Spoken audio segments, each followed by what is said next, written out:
તમે જાણો જ છો કે મારી પાસે આટલો બધો રૂપિયો છે અને હું જ લોકોને નોકરી રાખું છું કે મારી દીકરી ક્યાં નોકરીએ જાય? અને લોકો નાહકની વાતો કરે એના કરતા મેં એને એમ કહ્યું કે તું ઘરે બેસ, અમને કઈ ભારે નથી પડવાની. હા, વાત તો સાચી છે. હવે સોમનાથ દાદાની કૃપા છે, હવે તમારા ઘરે આવશે એટલે એને અમારા ઘરે જે કરતી હતી એ જ અહીંયા કરવાનું છે. આ તો થઈ અમારી દીકરીની વાત, પણ તમે અર્જુનસિંહ વિશે તો અમને કંઈ કહ્યું જ નહીં. ક્યાં છે અર્જુનસિંહ? હમણાં અહીંયા જ હતા, અમે બોલાવી લાવીએ. આવી ગયા અર્જુનભાઈ. અર્જુનભાઈ 100 વર્ષ જીવવાના છો તમે. અર્જુનસિંહ પોતે જ એમની ઓળખાણ આપશે.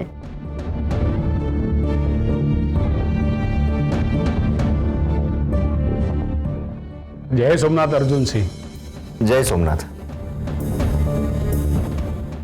અમને તમારા વિશે એટલી ખબર છે કે તમે એક ઢાબુ ચલાવો છો. હા, પણ ઢાબુ હું ચલાવી રહ્યો છું, એમાં તમે કેમ આટલા દુઃખી છો? અરે એમ નહીં, આ તમારા જેવા ખાનદાની પરિવારના યુવરાજ એક ઢાબુ ચલાવે એ જરા શોભતું નથી.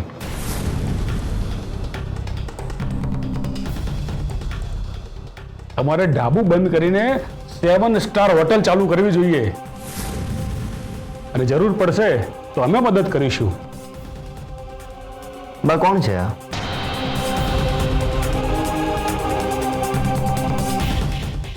ના, રહેવા દો.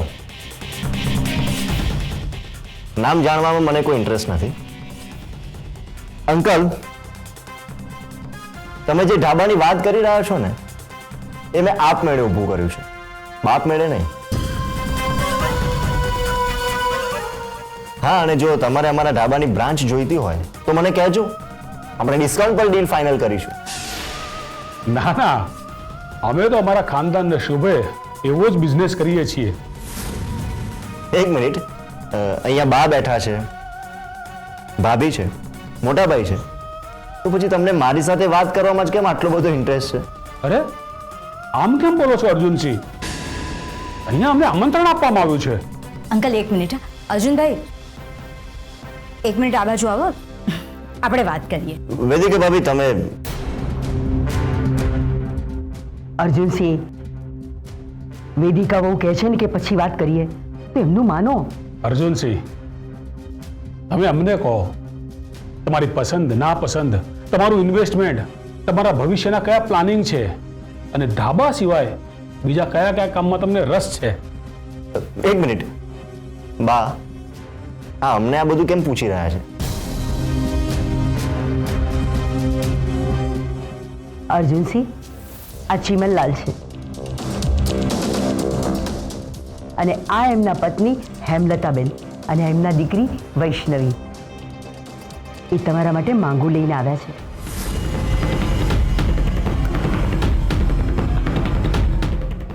શું?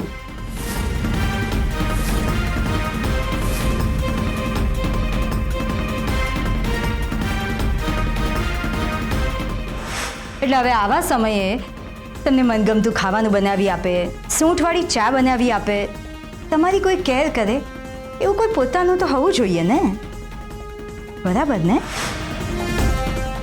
હવે એ નહીં, અમે તમને કહીએ છીએ કે આવતીકાલે તમારે ઘરે જ રહેવાનું છે, ક્યાંય જવાનું નથી. કેમ રહેવાનું છે એ તમને કાલે ખબર પડશે.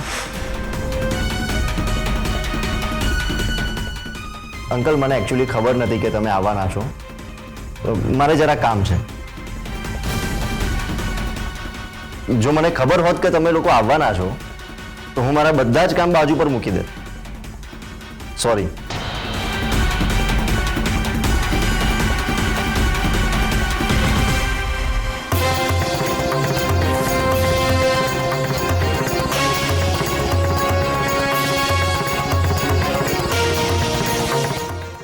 Excuse me.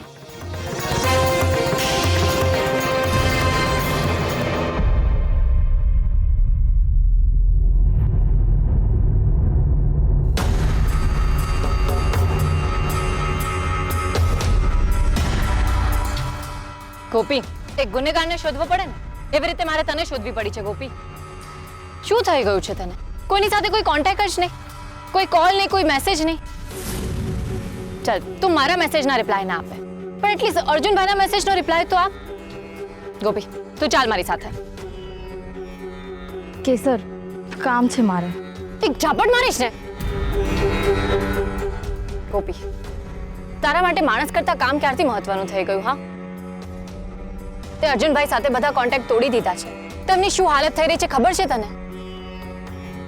હું, બેબી માસી, મમ્મી, અમે બધા કેટલા ટેન્શનમાં આવી ગયા છીએ. અને મમ્મી તને મળવા ઘરે આવી હતી ને, તો પણ તું મમ્મીને ના મળી. મમ્મીએ મેસેજ પણ મુકાવ્યો કે તું આવે તો એમને ઘરે મળવા જજે, પણ તું મમ્મીને મળવા ઘરે પણ ના ગઈ. હું માસીને મળવા જવાની હતી, પણ સતત ઓર્ડર આવતા હતા એટલે હું ના જઈ શકી. ગોપી, બસ મારી સામે તો એટલીસ્ટ ખોટું ના બોલ. મારી મમ્મી જેટલી મારા માટે ઇમ્પોર્ટન્ટ છે ને, એટલી જ તારા માટે પણ છે. ગોપી, તને અર્જુનભાઈની વાતનું કંઈ ખોટું લાગ્યું છે તો પછી તને કોઈ બીજો છોકરો ગમી ગયો છે? અરે ના કેસર, એવું કાંઈ નથી. તો પછી તું શું કામ આવું વર્તન કરી રહી છે? ગોપી, તને ખબર છે ને કે અર્જુનભાઈ તારી વાતમાં કેટલા સિરિયસ છે. તો પછી તું આમ રડીશ રે અને મને કે વાત શું છે? તારા મમ્મી ડેડી તને કંઈ બોલ્યા છે? તો પછી તું શું કામ આવું વર્તન કરે છે? કહીશ મને શું વાત છે? કહ્યું ને કાંઈ નથી થયું. સાચ છે? હા. ગોપી, આમ જો, તને આપણી ફ્રેન્ડશિપ ના સમજે. મને સાચે સાચું કે વાત શું છે? બોલ ગોપી. તે દિવસે હું અર્જુનની ખબર કાઢવા ઘરે આવી હતી અને પછી પાછી જતી વખતે અમરબા મારી સાથે નીચે આવ્યા અને ત્યારે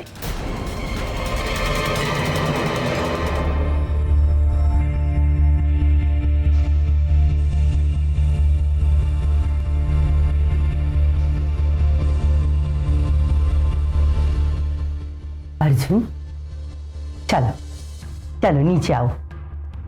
બા પ્લીઝ, મારે તમારા શબ્દોનો અનાદર નથી કરવો. અર્જુનસિંહ, અત્યારે આ વાતની ચર્ચા કરવાનો કોઈ અર્થ નથી. મહેમાન રાહ જોઈ રહ્યા છે. તમે વેદિકા ભાભીને કહેવાથી આ બધું કરી રહ્યા છો ને?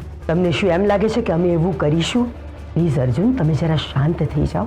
અત્યારે ઘરમાં મહેમાન છે અને મહેમાનની આગળ આપણા પરિવારને નીચું જોવાનું થાય એવું બિલકુલ ના કરશો. તમને પરિવારના આબરૂની આટલી જ ચિંતા હતી તો આ વાત મને કાલે જ જણાવી દેવી હતી ને.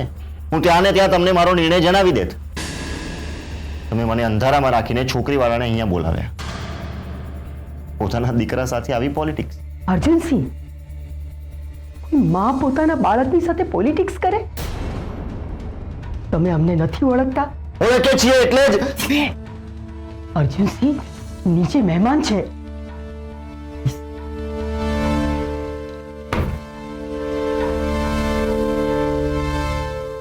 માફ કરજો બાપ, તમારી સાથે ઊંચા અવાજે વાત કરી, પણ મને ગુસ્સો આવે એટલે બાપ ફક્ત તમારા લીધે મેં એ લોકો સાથે નમ્રતાથી વાત કરી. બાકી તમે તો મારા સ્વભાવને જાણો જ છો. હું કોઈનું સાંભળી નથી લેતો અને મારા ઢાબા વિશે તો બિલકુલ નહીં. જો તમારી શરમ ના હોત ને તો એ લોકોને ઘરની બહાર ધક્કા મારીને કાઢી મૂક્યા હોત. અને બા છોકરીની વાત નીકળી જ છે ને, તો એક વાત હું પણ ક્લિયર કરી દઉં. તમારા વર્તન પરથી જ મને ખબર પડી ગઈ હતી કે તમે ગોપીને આ ઘરની વહુ તરીકે પસંદ નહીં કરો. હા, પણ હું તમારી પરમિશનની રાહ જોઈશ અને મારા તરફથી એટલું શ્યોર છે કે હું તમારી મરજી વિરુદ્ધ કંઈ નહીં કરું. પણ હું જબરદસ્તીથી કોઈની સાથે લગ્ન પણ નહીં કરું, એ વાત પણ એટલી જ શ્યોર છે. હું આજીવન એકલો રહીશ અને લગ્ન તો ગોપી સાથે જ કરીશ. અર્જુનસિંહ, તમે એક તરફ કહો છો કે અમારી વિરુદ્ધ તમે કાંઈ જ નહીં કરો, તો પછી આવું બધું કહીને તમે સાબિત શું કરવા માંગો છો? મારે કંઈ સાબિત નથી કરવું બા. મારો જે નિર્ણય છે એ મેં તમને જણાવી દીધો, બસ. અર્જુનસિંહ, તમારે તમારા નિર્ણય પર ફરીથી વિચાર કરવો પડશે. બા પ્લીઝ, તમે મને જૂનો અર્જુન બનવા માટે મજબૂર ના કરશો. તમારા હાથ જોડું છું. મારે તમને દુઃખી નથી કરવા. તમે મારા માં છો.